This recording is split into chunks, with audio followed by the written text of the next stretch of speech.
Hi, my name is Daniel.dalmolin. I'm a financial planner and retirement planner here in Singapore with Global Financial Consultants.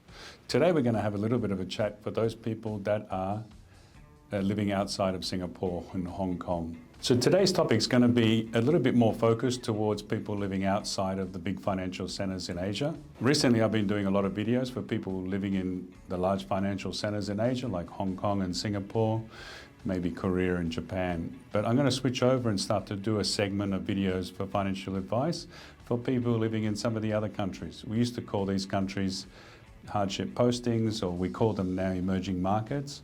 So countries like Vietnam, Indonesia, Cambodia and Thailand. First suggestion for people living in these more difficult countries to live or emerging markets is an emergency fund.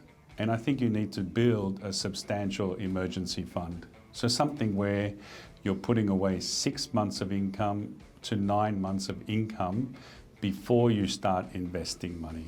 So have that aside. Once you get to that level, 6 months of income, then start to invest your money. Because in these countries, you don't know what's going to happen.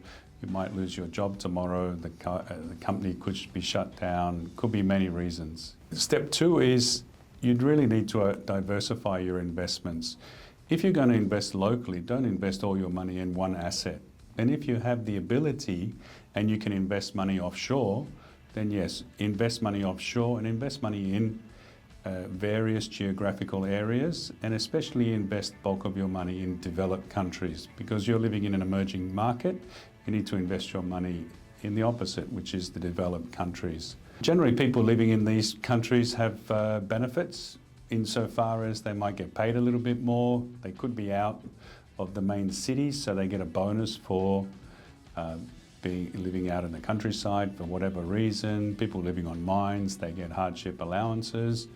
Use that money if you can to put away and save that money for the long term so that you have benefit from that job later on.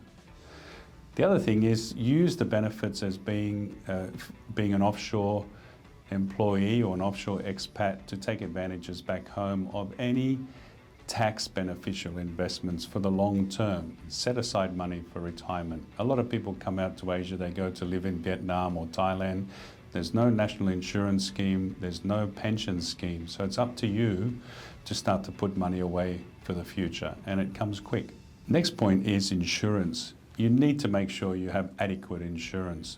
That insurance is classified as very good health insurance, life insurance, maybe income protection insurance. And if you are in an outback posting or one of these geographical areas that are hard to get to, then you should think about Medevac insurance as well. In case something happens to you at work or while you're traveling to and from in the areas and you have a bad accident, you need to get out and get proper health insurance. And the closest hospital might be in the next country. It might be a few hours away by plane. So have a think about that. These are the main points I have for people living outside of the big areas, the big cities in Asia. If you would like to have a specific meeting with me or talk about specific areas, please, I have my contact details below. Very happy to have a chat. It could be a few emails. It could be a quick telephone conversation. Have a talk. And if you like my videos, please subscribe. We're back now, so we're starting 1 to 2 videos per week. Okay, thanks very much. See you soon.